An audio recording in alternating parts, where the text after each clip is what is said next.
Hello, America and the world. Welcome to another episode of Life After Lockup.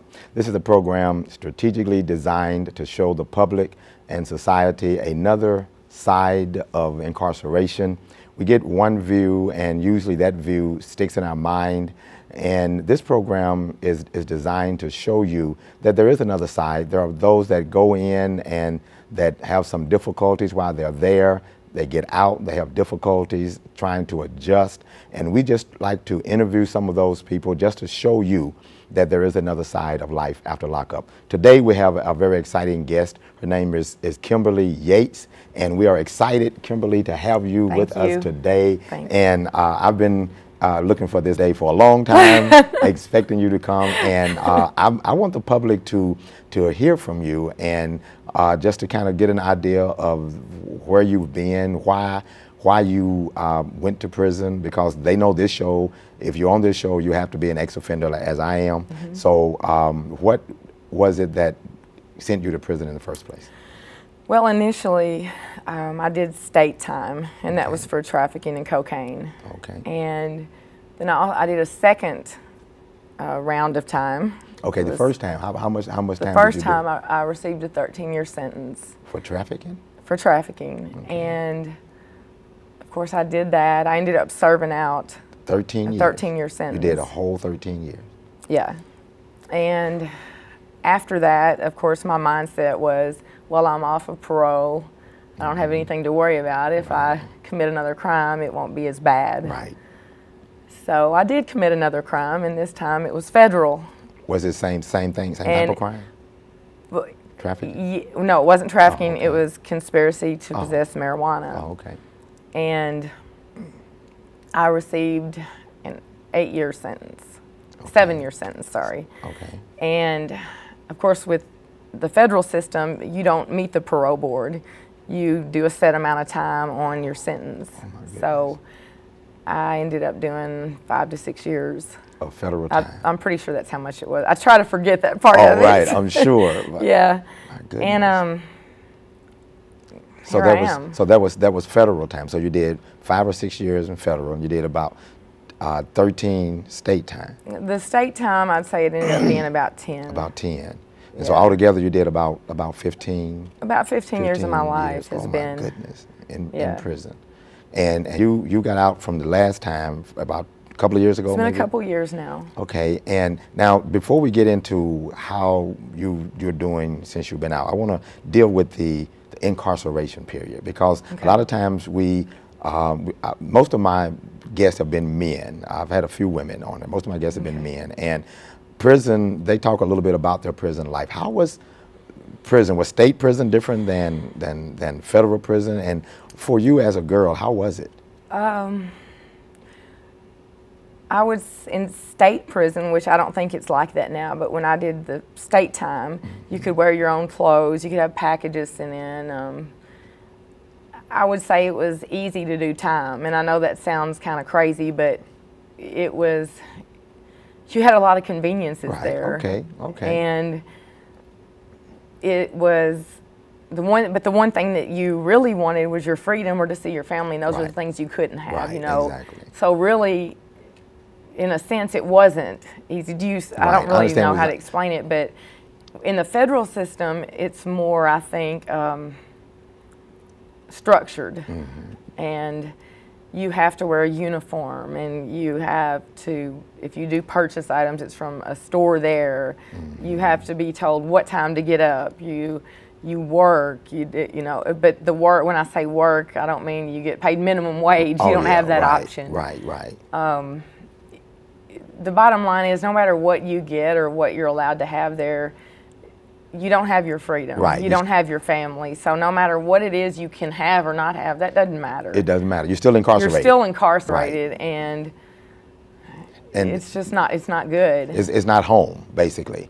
Exactly. It becomes home because you have to be there, but it's not. Well, I mean, you're told how long you can talk on the phone. Right. You're told everything, you know, and people talk about, you know, well, at least you have your meals, you have a place to sleep. You may have that, but it's still not freedom.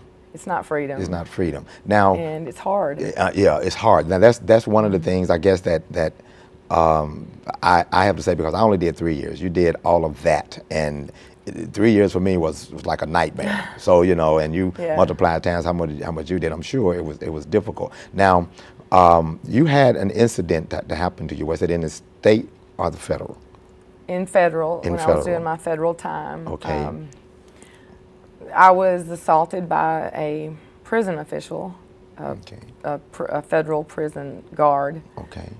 And this particular officer threatened that if I said anything, that he knew where my family lived and he could find out anything he wanted to about me because of his position. He had access to that. When you say assaulted, are you meaning beat or you mean? Sexually assaulted. Okay, rape. Yes. Okay. And I had the courage to come forward with it.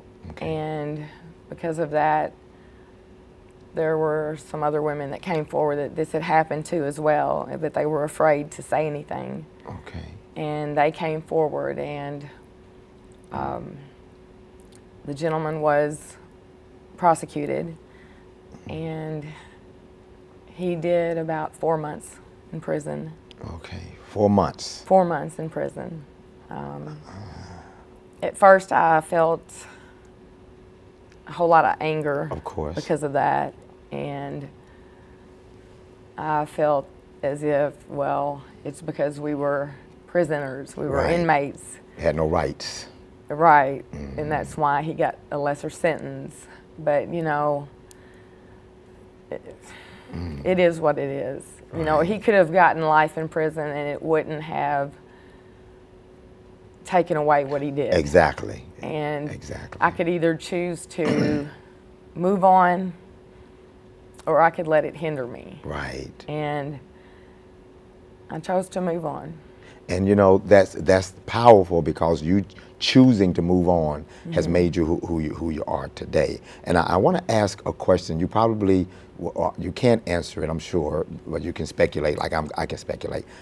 Do you think that's something that goes on regularly in a women's facility? I think it goes on a lot more than people realize. And the thing about our case was that a family on the outside had written into the Bureau of Prisons about this particular officer, and it was swept under the rug, so to speak.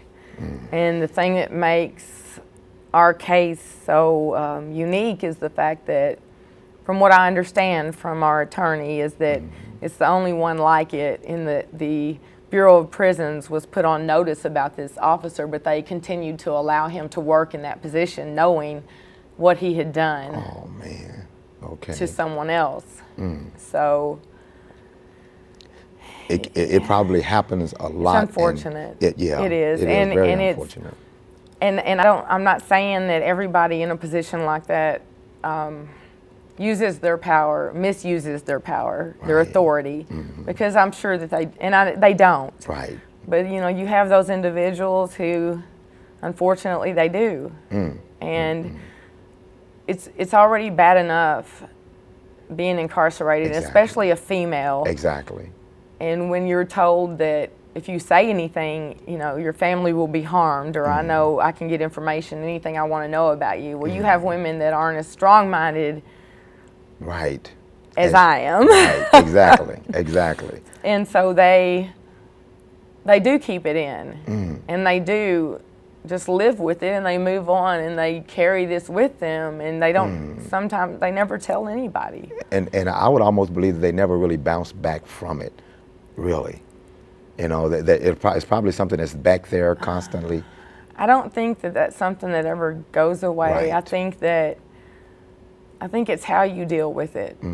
And I think with I know with some of the women involved in my case, I think the shame. Oh yeah. Because they feel like it's their fault. Yes.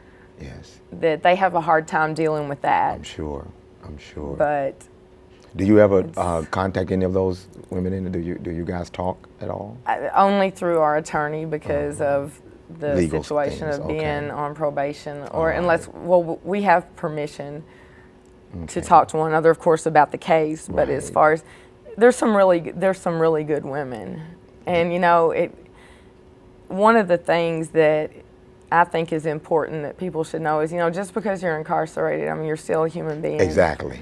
And you still have Exactly. feelings, and you still hurt, and you still Go miss through. your family. Yes. You Yes, know, it's, you still have the same feelings. You made a mistake and you got caught for it, and you are paying the penalty for the mistake that you made. Exactly. But it does not lessen your humanity.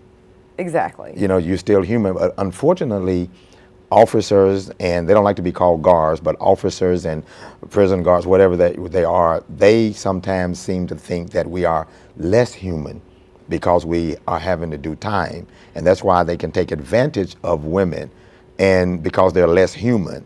And I can threaten you with your life or your rights or your family because you're less human. Exactly. And in your case, and I have to applaud you for taking a stand, for standing up, for being a human being.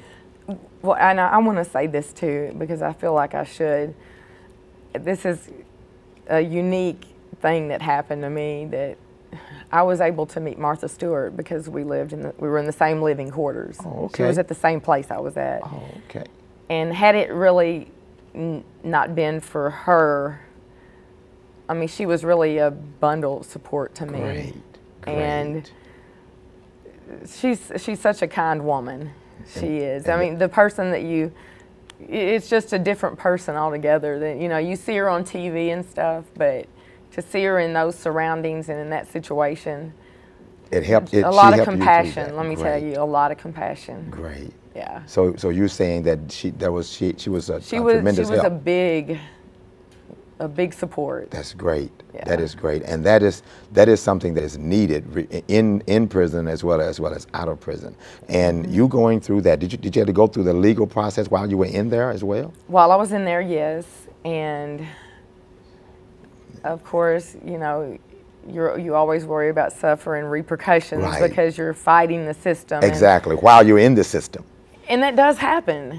That does happen. You know. Did it happen to you? And I can say for the most part, we were treated fairly. Okay, that's good. As far as our situation, we weren't. Once we were taken out of the place it happened, Okay. and we're somewhere else, we were treated well. That's good. That's so good. That's good. It was just a relief to get out and to continue. Right, I'm sure. Yeah. I'm sure. Now let's fast forward a little bit. You've got that case dealt with, and you're dealing with that assault, and getting out. How long have you been out now? It's been a couple years. A couple of years now. Getting out after serving those 2 sentences with that much time. How are you maintaining I know now you own a business and all that. How did you get to this point to where you got a thriving business going on and everything? Yeah.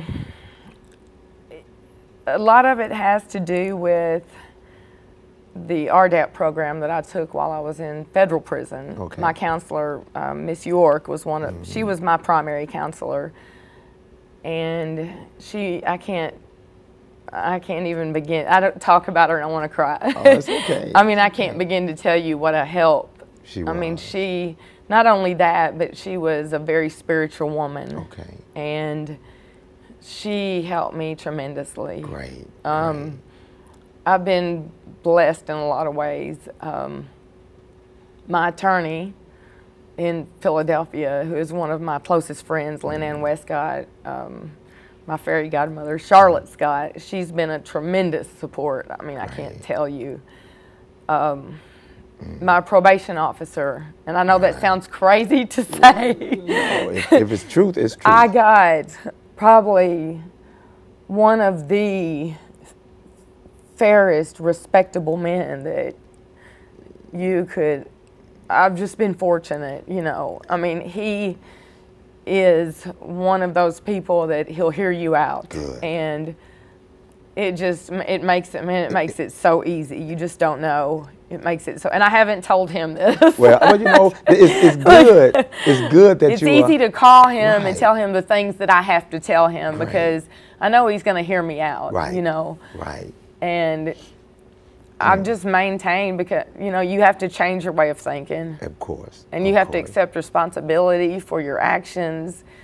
And it is what it is, you know. And you just have to. When you quit putting blame everywhere else, but where it's supposed to be, things change. You know, it does. I want to go back to your giving accolades to these people, counselors and my grandfather. You know, things like that, because my mom. You know, people need to know how important it is that all the counselors are not bad, all the parole and probation officers are not bad. There are some that are genuinely willing to try to help you if you want to be helped. Right, and I didn't always have that opinion now. I'm sure. Mean, you know, I'm sitting here telling you this now, but I didn't always feel that way. I'm sure. You know, I'm sure because you probably met some of the bad ones. Yeah. Yeah, I'm sure. But then if I were doing the right things, I wouldn't have to worry about them if they were bad or not. Exactly. That's a very powerful statement right there. If you were doing the right thing, it doesn't make any difference. Right. My 2 children, you know. How old are your children? My son is 12, Tanel, and my daughter is 6, Dorica. Oh, I had both of them while my son, when I was incarcerated doing state time. My daughter, I turned myself in when I was pregnant with her. Oh, okay. So my son, my mom just stepped up.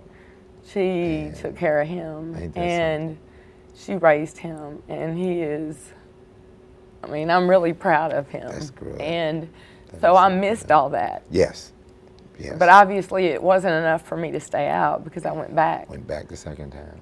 And, you know, people say their kids, you know, my kids whenever you're incarcerated. But see, I got out and I went back. Went back. So my kids, you know, it's nobody's fault but my own. Exactly. And but today it's different. It's so different. It's so different, and you're different. You know, you're different. I want to bring up something. You've been doodling with something in your hand there. I want to take a look at. First, I want you to explain what that is and why you have it. This is my prison ID from the Federal Bureau of Prisons, and there was one of the counselors there, Miss Utterback, and one of the things that she said that would be something to do whenever you walked out was to take your prison ID and carry it with you everywhere you go. And I've carried this with me everywhere since I've been out. And I periodically write back to Miss York, who was my primary counselor, and I tell her how my life is and the things. And mind you, my life isn't perfect. You know, I've had my ups and even downs. in the 2 years, I've had my ups and downs. Of course. But that's what keeps me grounded. Right. And I always make sure that I tell them that I have this. I still carry it, and that it works. You know, it works. Can I take another? Can I see that? Sure. And now I see this great big old number on here. 079830333. Ain't that something? Now I was saying earlier, you know, it's amazing. I've been out of prison for 22 years. And you remember? And I still remember my prison ID number, but I don't even know my driver's license number. Me either. And it's, you know, and it's amazing how this number, we this number becomes your identity. And looking at you, this is what you look like.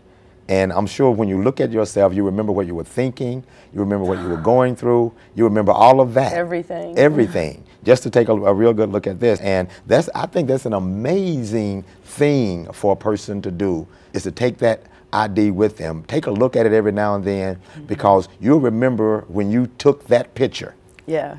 You know, and you remember what you were thinking and what you were going through at that time. And you don't ever want to go back there. You don't want to go back to being that person. No. You know, because you've come out from a horrific experience. You know, that is what you experienced during that federal prison. Probably should have ran you crazy, but you know, here you are. You're out. You're working. Got a great smile on your face.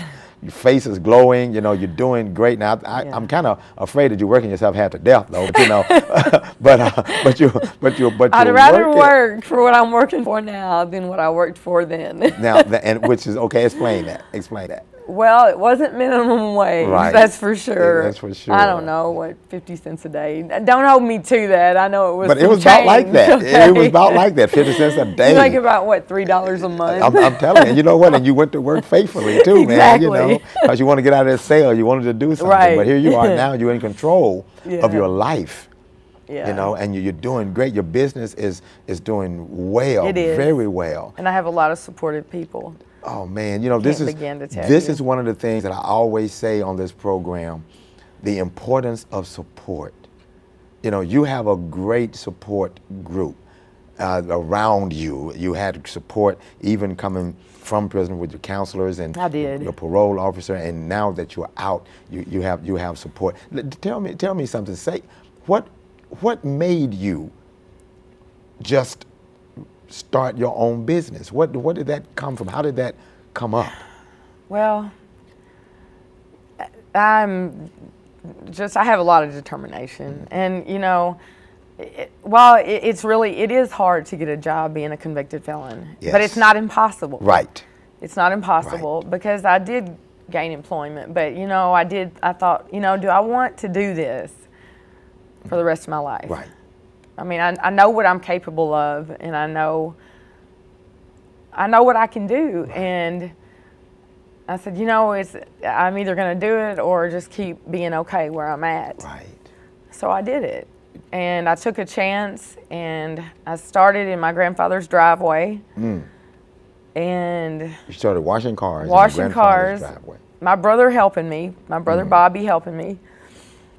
I didn't know a thing about it. Well, I did. I just never really done it a whole lot because my brother had done it. And I just went from there. And I read and I learned anybody that would teach me anything I could learn, I did it. And I taught myself everything. That is and amazing. I'm where I'm at now because of that. That is amazing. So it can be done. Determination. You know, if I felt like this, if I could sell drugs and be as successful as I was with that, I can take a legitimate business. Thank you. And I can be just as successful. Exactly. Exactly. So that's what I did. It's amazing because a lot of people, and we said it earlier when we were talking, they get out and they say, I can't find a job. You know, now here you have a legitimate business. How difficult is it for you to find people to work for you? Well, I work from like 7 a.m. till sometimes 8:39 at night. Good Lord. I need help. I can't find anybody that'll work. Oh my goodness. Oh my goodness. And it is hard. It's hard, and I guess I do it because the passion I have to succeed. And Now, I'm going to tell you because of this program, because people are watching it, and you're probably going to get some people calling you to work. So you'll probably have some. If they'll work. If they can keep up with me, they can work. Listen out there, if you guys can work, keep up with this sister right here. There's been no men that would keep up with me yet. Oh my goodness, you probably. Maybe I need some women. I don't know. But either way it goes, you do need some help. I do. Okay, and that's important. And people watching the program, some people are going to be calling you. Trust me, they're going to be doing that. And people who seriously want to work and don't mind working. Exactly. Don't mind working, and because you've made a success. And not just that, I don't have people working for me. It's working with me. We work together, and that's how I like to do it because you know. You get out there and work. I know how it is. I go by that shop, and you out there working harder than anybody I've seen. You are out there doing the job yourself. You're not sitting under the shade tree drinking a lemonade. You are working, and so whoever works with you will be working with you. Well, sure. So but we can all reap the benefits together too. And that is good. That is good. I'm really proud of what you've done, and you've turned a seemingly impossible situation into a possible situation from the things that you've encountered while you were in prison. That assault was a horrific incident. I just want to say this about that too. Recently there's some things going on in Washington D.C. about changing policies and stuff for the Bureau of Prisons to, I guess, give more I don't know, safety and security to situations like that. And I feel like that we have had a tremendous part in that happening. And I plan on doing some speaking with that and going to Washington. And good.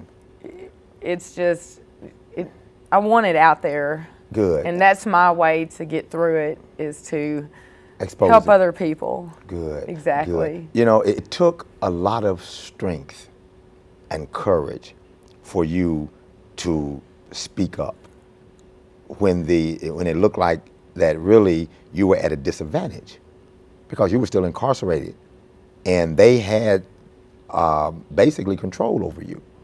And for him to threaten you like that, you know, it took a lot of courage.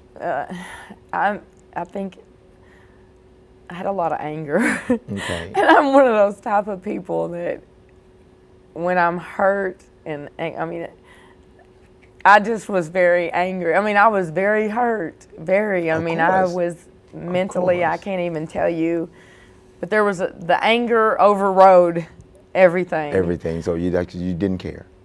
I didn't care. I mean, I had nothing else to lose. What did I have to lose? I lost everything. I had nothing else to lose.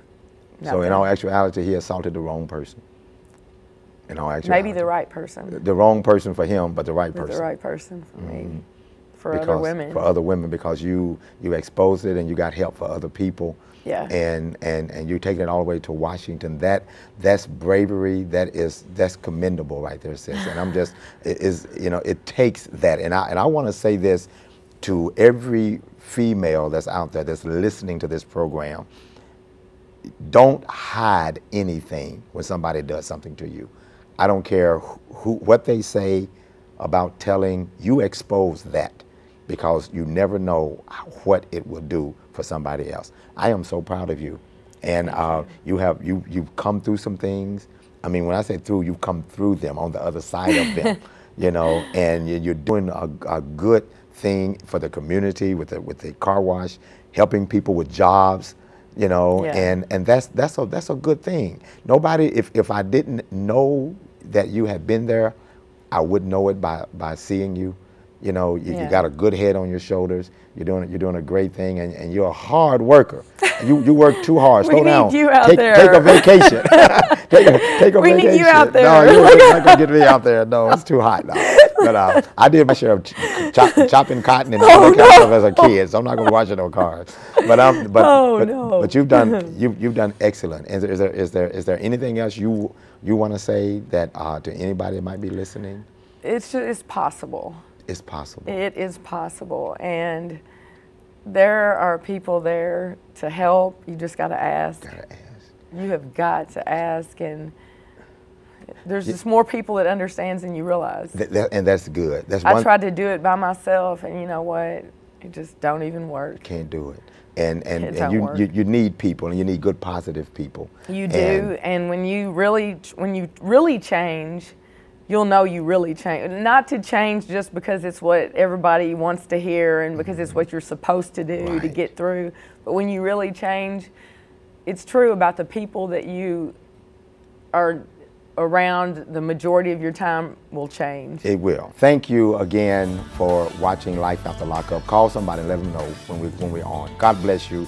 You have a marvelous day.